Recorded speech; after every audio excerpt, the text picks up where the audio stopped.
আসানসোলে কুলটির সমষ্টি ভূমি ও ভূমি সংস্কার কার্যালয়ের সামনে একাধিক দাবিতে বিক্ষোভ কর্মসূচি কুলটি ব্লক কংগ্রেসের নেতৃত্বের পক্ষ থেকে। তাদের দাবি, বেআইনিভাবে জমির চরিত্র বদল ও রেকর্ড পরিবর্তন, সরকারি জমির কেনাবেচা, দালাল রাজ, কুলটি বিধানসভার এলাকায় অবৈধভাবে একাধিক পুকুর ভরাট সহ একাধিক দাবিতে এই কর্মসূচি। এই দিন কুলটির সমষ্টি ভূমি ও ভূমি সংস্কার কার্যালয়ের দরজার সামনে বসে অবস্থান বিক্ষোভ দেখায় কুলটি ব্লক কংগ্রেসের নেতৃত্বরা। Green Asansol, clean Asansol. না কর্মসূচিটা একর ব্যাপার না, যদি কারোবাই না হয় তো কর্মসূচি তো বারবার নিতেই হবে। এটা তো নয় যে আমরা মানুষ দেখাবার জন্য, নিজেদের প্রচার বাড়াবার জন্য তো করছি না।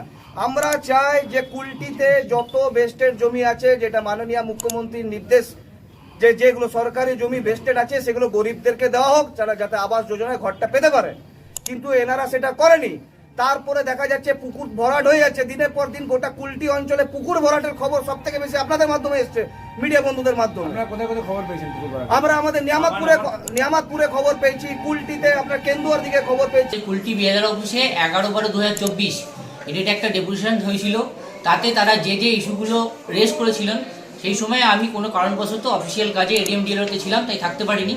আমি এসেই যে সমস্ত এজেন্টগুলো আমাদের দেওয়া হয়েছিল, যে ইস্যুগুলো, সেগুলো সবকটাই আমাদের করা হয়েছে এবং তার জন্য আমরা উপযুক্ত ব্যবস্থা নেওয়া হয়েছে।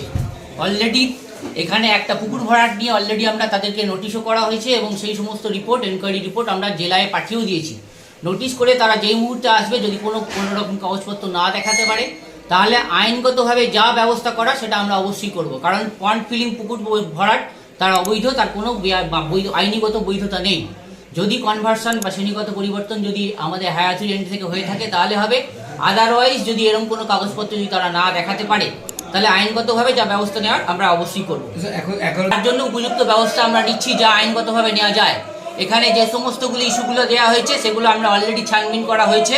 তাতে আমরা যেটা এই মুহূর্তে যেটা আমরা পেয়েছি সেটা করেছি এবং বাকিগুলো কাজ চলছে। অভিযোগ তার মধ্যে একটা কি সঠিক পেয়েছেন? 1344 দাগটা যেটা আছে, যেটা অলরেডি এটা একটা এফআইআর আগে বিএলআরও করে এসছে।